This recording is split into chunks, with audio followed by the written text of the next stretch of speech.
یہی مصنف آگے چل کر لکھتا ہے کہ سلطنت ساسانی میں آتش کدے ہر جگہ موجود تھے، لیکن ان میں سے 3 ایسے تھے جن کی خاصی حرمت و تعظیم ہوتی تھی۔ یہ وہ آتش کدے تھے جن میں 3 آتش ہائے بزرگ محفوظ تھیں، جن کا نام آذر فرنگ، آذر گش نسب اور آذر برزین مہر تھا۔ علماء زرتشتی کے نظریہ کی روح سے یہ 3 آگیں ان 3 معاشرتی طبقوں سے تعلق رکھتی تھیں جن کی بنا ازروع افسانہ زرتشت کے 3 بیٹوں نے ڈالی تھی۔ آذر فریگ علماء مذہب کی آگ تھی، آذر گش نسب سپاہیوں کی آگ یا آتش شاہی تھی، اور آذر برزین مہر زراعت پیشہ لوگوں کی آگ تھی۔ آذر گش نسب یا آتش شاہی کا آتش کدہ شمال میں مقام گنجک میں تھا جو صوبہ آذرجان میں واقع تھا۔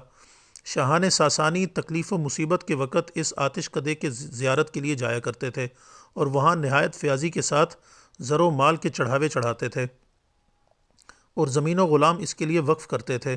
بہرام پنجم نے جو تاج خاقان اور اس کی ملکہ سے چھینا تھا، اس کی قیمتی پتھر اس نے آتش کدے آذر گش نسب میں بھجوا دیے تھے۔ خسرو اول نے بھی اس آتش کدے کے ساتھ اسی طرح کی فیاضیاں کی تھیں۔ خسرو دوم نے منت مانی تھی کہ اگر اس کو بہرام 24 پر فتح حاصل ہوگی تو وہ اس آتش کدے میں سونے کے زیور اور چاندی کے تحائف نظر کے طور پر پیش کرے گا۔ یہاں تک ہم نے مختلف ادوار میں ایرانی قوم کے مذہبی عقائد و نظریات میں جو تبدیلیاں رونما ہوئیں ان کا آپ کے سامنے ذکر کیا۔ اب ہم آپ کو ان کی مذہبی زندگی کے ایک اہم پہلو کی طرف متوجہ کرنا چاہتے ہیں۔ ایران میں ایک مخصوص قبیلہ ماگی کو مذہبی اجارہ داری حاصل تھی۔ اگرچہ ان کے مذہبی افکار میں تغیرات رونما ہوتے رہے، لیکن تمام ادوار میں مذہبی پیشوائی کا حق صرف اسی خاندان میں مرکوز رہا۔ پروفیسر آرتھر لکھتے ہیں، مجوس یا مغاں اصل میں میڈیا کے ایک قبیلہ یا اس قبیلہ کی ایک خاص جماعت کا نام تھا جو غیر زرتشتی مزدائیت کے علماء مذہب تھے۔ جب مذہب زرتشت نے ایران کے مغربی علاقوں میڈیا اور فارس کو تسخیر کیا تو مغان اصلاح شدہ مذہب کے رؤسائے روحانی بن گئے۔ اوسطا میں یہ علماء مذہب آذروان کے قدیم نام سے مذکور ہیں، لیکن اشکانیوں اور ساسانیوں کے زمانے میں وہ معمولاً مغ کہلاتے تھے۔ ان لوگوں کو ہمیشہ قبیلہ واحد کے افراد ہونے کا احساس رہا۔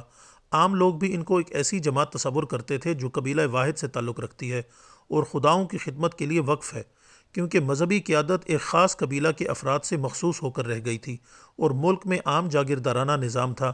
بادشاہ کی طرف سے خدمات کے صلہ میں امراء کو بڑی بڑی جاگیریں بخشی جاتی تھیں، اس لیے یہ دونوں گروہ ملک میں بااثر اور مقتدر شمار کیے جاتے تھے۔ مغ خاندان کے پاس صرف مذہبی قیادت ہی نہ تھی بلکہ یہ بڑی بڑی جاگیروں کے مالک بھی تھے، اس لیے بڑے متومل اور دولت مند تھے۔ اگر ان 2 گروہوں میں سے کسی کو بادشاہ کی طرف سے خطرہ محسوس ہوتا تو دونوں متحد ہو جاتے اور ایک دوسرے کے حقوق کے تحفظ میں ایک دوسرے کی مدد کرتے۔ موبدوں کا انتخاب ہمیشہ قبیلہ مغاں میں سے ہوتا اور انہی میں سے موبدان موبد چنا جاتا جو ان تمام مذہبی رہنماؤں کا سربراہ اعلیٰ ہوتا۔ زرتشتی دنیا میں اس کی حیثیت ایسی ہوتی جیسے عیسائی کلیسا میں پوپ کی۔ مذہبی عظمت اور مالی اقتدار کے ساتھ ساتھ انہوں نے اپنا منصب نامہ ایک ایسی افسانوی شخصیت کے ساتھ ملا دیا تھا جس کی ایرانیوں کے دل میں بڑی عزت و توقیر تھی۔ اس کا نام منوش چتر تھا، جسے عام طور پر منوچر کہا جاتا ہے۔